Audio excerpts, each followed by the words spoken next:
अस्सलाम वालेकुम warahmatullahi wabarakatuh। बच्चों, उम्मीद है आप ईमान और सेहत की बेहतरीन हालत में होंगे। अच्छा जी, हम कंटिन्यू करते हैं अपने 7 C's ऑफ कम्युनिकेशन में। आज जो सी हम पढ़ेंगे वो है कॉन्क्रीटनेस इन कम्युनिकेशन। कॉन्क्रीटनेस क्या होती है? मजबूती। आप अपनी बात में, अपने दलाइल में, अपनी सारी चीजों में मजबूती कैसे लाओ, तो उसके लिए हम पढ़ेंगे कॉन्क्रीटनेस इन कम्युनिकेशन। वो कोई भी है, वो आपकी रिटन कम्युनिकेशन है, वो आपकी वर्बल कम्युनिकेशन है, वो जो भी कम्युनिकेशन है उसमें देयर शुड बी कॉन्क्रीटनेस। अब कॉन्क्रीटनेस हम देखते हैं कि कॉन्क्रीटनेस क्या है। ठीक है, डेफिनेशन पढ़ लेते हैं। Concreteness in communication refers to the use of specific and tangible language and examples to make a message more vivid. vivid कहते हैं क्लियर को, tangible, engageable and easily understandable to the audience, कि easily understandable हो, कि लोगों को आसानी से समझ आ जाए। when a message is concrete, it is grounded in real world experiences. grounded in का मतलब होता है कि उसके अंदर उसकी जो बुनियादें हैं वो किस चीज में है? इन the real world experiences, facts and the details rather than being abstract और वेग। अच्छा जी, abstract क्या होता है? ऐसी चीज जिसकी कोई कल सीधी ना हो। सही है जी। तो कंक्रीटनेस इन कम्युनिकेशन क्या है? जिसमें अच्छी सॉलिड एग्जांपल्स हो, जो क्लियर हो, अंडरस्टैंडेबल हो और लोगों को अपनी तरफ अपने साथ इंगेज कर सके।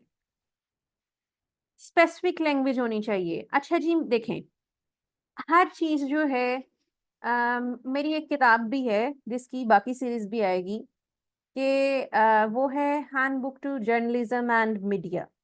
उसमें मैंने किस चीज पे बात की है? उसमें मैंने बात की है कि आप अगर मीडिया पर्सन हैं, आपका यूट्यूब चैनल है, आप कोई लिखना चाहते हैं, न्यूज़ रिपोर्ट लिखना चाहते हैं, न्यूज़ आर्टिकल लिखना चाहते हैं, आप कहीं ब्लॉग लिखना चाहते हैं, तो उनके लिए क्या लैंग्वेजेस चाहिए? और जिस तरह लिटरेचर वालों की होती है dictionary to English literature, dictionary to English linguistics, क्योंकि मैंने लिटरेचर और लिंग्विस्टिक्स खुद पढ़े हैं तो इसलिए। अब उसमें क्या होता है कि आपको ना बताया होता है कि इस जगह पे आपने ये लफ्ज ना इस चीज को डिफाइन करता है, या इस जगह पे आप ऐसा लफ्ज इस्तेमाल कर सकते हैं। जैसे फिजिक्स है, फिजिक्स की अपनी टर्म्स हैं, केमिस्ट्री है उसकी अपनी टर्म्स हैं, बायो है उसकी अपनी टर्म्स हैं, इकोनॉमिक्स है उसकी अपनी टर्म्स हैं। ठीक है, तो हर जगह पे, हर कॉन्टेक्स्ट में जो लैंग्वेज होती है वो डिफरेंट होती है।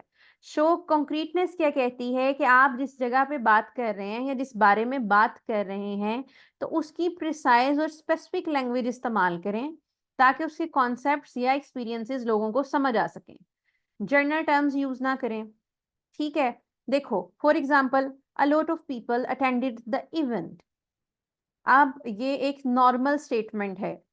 अब अगर मैं कहूँ over 500 people attended the event, तो क्या है, मेरे पास एक फिगर आ गया। और जो आप में से एसईओ वाले हैं उन्हें ये चीज पता होगी कि जब हम अपनी हेडिंग में फिगर ऐड कर देते हैं तो हमारी एसईओ ऑटोमेटिकली कुछ पॉइंट्स इंक्रीज हो जाती है।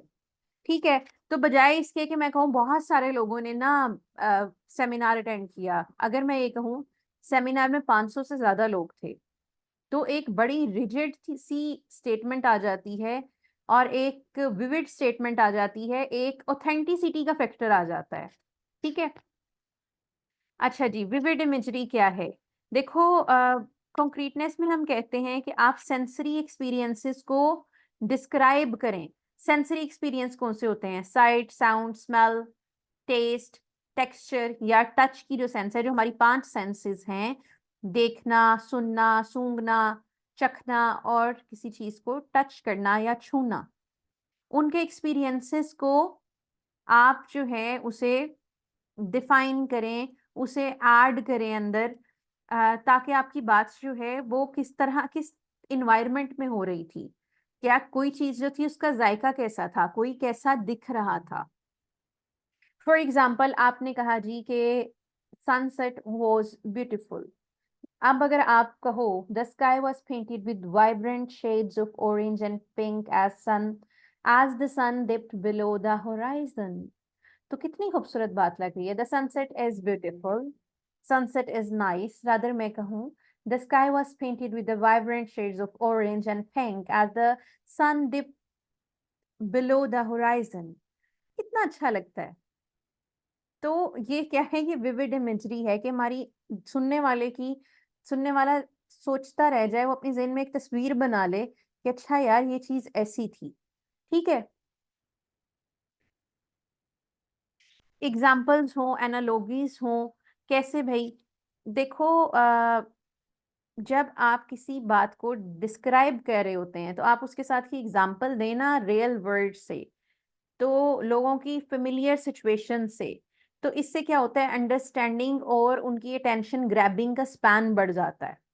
ठीक है? अनफ़ैमिलियर कॉन्सेप्ट हैं, लोगों को समझ नहीं आ रहे, आप क्या करो, आप रियल वर्ल्ड एग्ज़ाम्पल्स दे दो कि असल दुनिया में भी ऐसे होता है। आप देखो, अगर आप एक साइंटिफिक कॉन्सेप्ट को एक्सप्लेन कर रहे हो, आप बता दो कि अगर अ, जिस तरह वो न्यूटन ने अपने सेब गिरने की एग्ज़ाम्पल देके बताया कि जी हाँ, ग्रेविटी एग्ज़िस्ट करती है। तो इस तरह की एग्ज़ाम्पल से क्या होता है, आपकी बात जो है लोगों की अंडरस्टैंडिंग को एनहांस कर देती है। अच्छा जी, आगे जाते हैं। केस स्टडीज़ और स्टोरीज़ ऐड किया करो। केस स्टडीज़ क्या होती हैं कि किसी स्पेसिफिक टाइम में कोई एक्सपेरिमेंट हुआ या कोई काम हुआ, उसके ये रिजल्ट्स थे। स्टोरी कहानी क्या है? कहानी आपकी भी हो सकती है, जो आप पे गुजरी कहानी वो भी है जो दूसरों पे गुजरी। ठीक है? आप अब इन दोनों का मकसद क्या होता है? To demonstrate how the concepts और ideas have been applied in the real life situations. कि मैं आपको बताऊं कि आपने जब इंटरव्यू देने जाना है, तो इंशाल्लाह हम इंटरव्यू पे भी बात करेंगे आगे। जब आपने इंटरव्यू देने जाना है, तो आपने इस सवाल का जवाब ऐसे देना है। ठीक है? जैसे हम एक बड़ी छोटी-सी बात कहते हैं कि जब वो इंटरव्यूअर आपसे पूछता है, जब मैं बच्चों को ट्रेन कर रही होती हूँ, तो मैं कहती हूँ कि इंटरव्यूअर आपसे पूछ रहा है कि आपकी वीकनेस क्या है? आप ये नहीं बताओगे मैं चीज़ें जल्दी भूल जाता हूँ, आप ये नहीं बताओगे मुझे बातें थोड़ी देर से समझ आती हैं, आप ये नहीं बताओगे कि मुझे जब कोई बंदा ऊँची बोलता है तो मैं अनॉयड फ़ील करता हूँ। नहीं, आप अपनी कोई वीकनेस ऐसी बताओगे जिसे आप कह लो कि ये एक स्ट्रेंथ है। ठीक है? तो जो है, आपने किसी को ये बताया कि ये कॉन्सेप्ट या ये आइडिया रियल लाइफ में कैसे एग्जिस्ट करता है, तो आपकी जो लैंग्वेज है उसमें कॉन्क्रीटनेस मजीद पैदा हो जाएगी। What were the success stories, like what is your success story, what were the challenges you faced, what how you overcome the challenges, क्या क्या लेसन सीखे। एक अच्छा कम्युनिकेटर इन सारी चीजों को प्रैक्टिकली बताता है कि भाई ये काम अगर ऐसे था तो ये ऐसे भी होगा। और सबसे अच्छी बात मैं आपको बताऊं, जब आप मार्केटिंग करते हो ना, आप क्लाइंट को ग्रैब करते हो, आप उसे बताते हो ना ये मैंने किया, बेशक वो नाकाम भी हो गया, या मैंने ये प्रोजेक्ट किया था उसके रिजल्ट्स ये आए, तो आपको ज्यादा बेहतर तरीके से प्रोजेक्ट मिलता है। क्योंकि जो स्टोरीज होती हैं ना, वो लोगों के इमोशन से कनेक्टेड होती हैं, और आपको मतलब वो ऐड करती हैं, कह लो कि आपको ना कनेक्ट करती हैं उनके साथ इमोशनल लेवल पे, जो कि एक डीपर लेवल है। ठीक है? आगे जाते हैं क्वांटिटेटिव डाटा। जैसे हमने पहले बात की कि अगर हम कह रहे हैं कि आपने एक फिगर ऐड कर दिया कि 500 लोग थे उस सेमिनार में, अगर आप कह रहे हो अ लॉट ऑफ पीपल, तो एक बड़ा कह लो कि अजीब सा आइडिया दिया है आपने। जब आप जब डाटा यूज करते हो ना कि this is the data and this data is defining this concept और this data is defining this strategy, तो आपकी क्या है बेटे, आपकी बात की वैल्यू ज्यादा बढ़ जाती है। So it's always essential to represent data in the way जो आपकी चीजों के साथ कनेक्टेड हो। मैं ये नहीं कहती कि हर जगह डेटा मस्ट होता है, लेकिन जब आप डेटा ऐड करोगे ना, आपने एक लिंक्डइन पोस्ट लिखी कि भाई मैंने ये स्ट्रेटजी अप्लाई की, तो ना मेरी ट्रैफिक जो है वो सडनली बढ़ गई। ठीक है?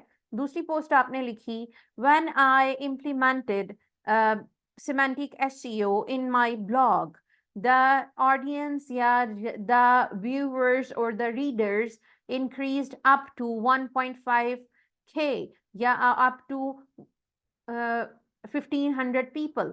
तो कौन सी स्टेटमेंट ज्यादा बेहतर है? सेकंड स्टेटमेंट जिसमें हमने डेटा और स्टैटिस्टिक्स दिए हुए हैं। जैसे अगर मैं आपको कहती हूँ कि बहुत सारे लोगों को कम्युनिकेशन जो है वो कामयाब एक अच्छा एम्प्लॉयर या एक अच्छा स्किल पर्सन बना देती है, तो वो आपको इतना ग्रैब नहीं करेगी। अगर मैं कहूँ कि आपकी सक्सेस में 80% रोल कम्युनिकेशन का होता है, तो वो ये स्टेटमेंट आपको ज्यादा ग्रैब करेगी।